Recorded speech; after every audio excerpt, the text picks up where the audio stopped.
السلام علیکم.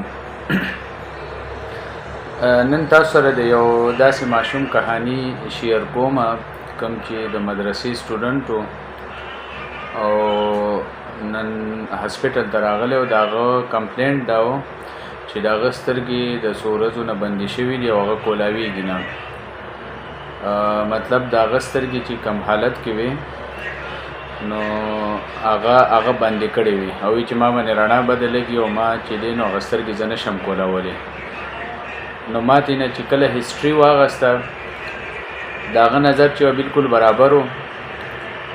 د هغه سترګې چې وي په هغې کې څه قسمه انفیکشن یا داسې یو څیز نه و، نه څه داسې ابنارملټي وه چې د هغې د وجې د هغه سترګې چې دي هغه داسې بندې څنګه چې هغه بندې ساتلې وي.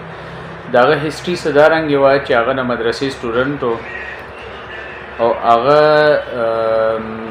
وایي چې کله دا چل په ما باندې کېږي خو چې زه کله قاري صاحب ته ویم نو هغه وایي چې ته دا زمونږ سره ګپ لګوي یا ته دا بهانې جوړوي، سبق نشي ویلی نو ته دا بهانې جوړوي.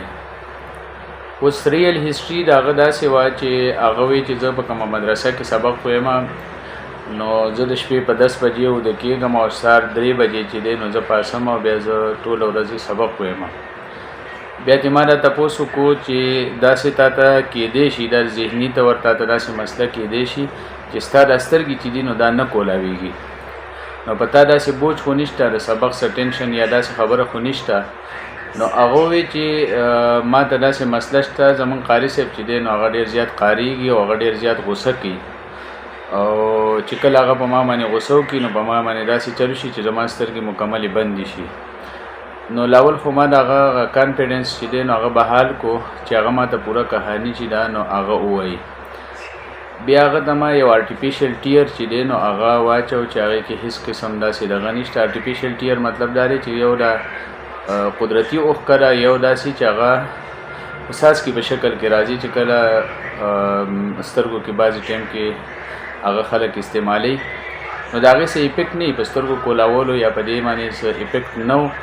خو ما صرف د هغه د هغه ذهني طور هغه دې ته تیارو چې په ده کې داسې څه مسله شته که نشته چې هغه مې ورته واچوم ما ورته وایي چې دا دوایي سره به ستا سترګې چې دي نو بلکل ټیک شي او کولاو به شي او که دا کولاو نه شوي نو بیا به تاله اپریشن کوو. هغه ما په دې خبره باندې ویرو. نو هغه سترګې چې دي نو هغه یو 15 منټه پس چې دی نو هغه کولاو کړی. اوس د دې میسج شیر کولو مقصد دا دی چې د ماشوم کې داسې څه ابنارملټي یا داسې څه په سترګو کې څه مسله نه وه خو دی دومره د ذهني دباو شکار و چې یا د قاري صاحب چې دی نو هغه ډېر زیات سخت و او دویم نمبر د هغه ټایم چې نو هغه دومره و چې کوم کې ماشومان دغومره ویښ پاتې کېدل او دومره زیات کار چې دی نو هغه نشي کولی. نو یو خبره خو دا ده چې استادانو هم دا څیز چې دی نو دا کول پکار دي چې دومره سختي په ماشومانو نه کوي. دویم نمبر د هغه هسټري داسې وه د هغه سره چې کوم تره راغلی نو د هغه مطابق د بونیر هره مدرسه کتلی، مطلب دی د هرې مدرسې نه راتښتي. نو دې مطلب دا شو چې دی په دې مدرسه کې تنګ و. اوس د ده سره څه اپشن نه و نو ده به دا چل کو چې سترګې به یې بندولې. نو ما خو د هغه کاونسلینګ وکړو چې د ماشوم چې دی په کومه مدرسه کې خوشحالې تاسو یې هلته کې وکئ، هلته یې داخل کړئ چې په ده باندې بوج نه وي او دی به د هغې سره سترګې ټیک شي. او د ماشوم هم دا وینا وه چې کله په ما باندې داسې قسم بوج نه نو زما سترګې چې دي نو هغه بیا کولا وي. خو که کله ما باندې داسې بوج راشي یا قاري صاحب ما ته قاریږي نو زما سترګې بندې شي.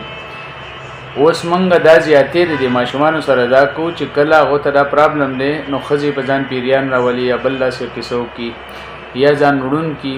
د ماشوم ته دغه یو اسانه طریقه ښکارېده چې د سترګې چې دی نو هغه بندې کړې وي. نو خپل ماشومان چې دي نو هغه پکار دی چې موږ وګورو چې دته پرابلم څه دی، د ده کې موږ دومره کانفیډنس حوصله پیدا کړو چې د خپله مسله زموږ سره شیر کولی شي. دی موږ دومره ونه یرو چې دی هغه خپله اکچوال مسله چې د هغه موږ سره نشي شیر کولی. اوس د دې ماشوم سره دنیا شي اپشنز دي. که دی ډېر زیات تنګ شو نو دی خودکشي هم کولی شي، دی د دې ځای نه تښتېدی هم شي، دی د یو بل سړي داسې په لاس هم ورتلی شي چې هغه یا بل یو ښار ته تښتېدی شي. هلته کې مختلف قسم مسایل چې دي نو دی بیا د هغې شکار کېدی شي. نو پکار دا ده چې د استادانو هم ګزاره کوي. دویم نمبر خبره دا ده والدینو ته هم دا خبره پکار ده چې هغه خپل ماشومان دومره نه یاروي چې هغه بیا خپل مسله نشي ویلی او بیا داسې قسم ټوټکي کوي. اوس دا خو د یو داسې ټوټکه کړې وه چې ټیک شوه، د خو سترګې پټې کړې وې او بیا د ده کوم دغه چې کوم دی د سترګو والا د ده مطابق چې زما نظر بیا کار نه کوي نو د خدا کار کړي. خو خدای مکه دا ماشوم یو داسې کار وکړي چې باغې باندې بیا والدین او معاشرې ته بیا نقصان نو د هغې نه مخکې موږ له دا خبره یقیني کول پکاري چې زموږ ماشومانو ته سم مسلې هغه په سکول کې یا په مدرسه کې په هر څه کې چې هغه زموږ سره شیر کړی شي.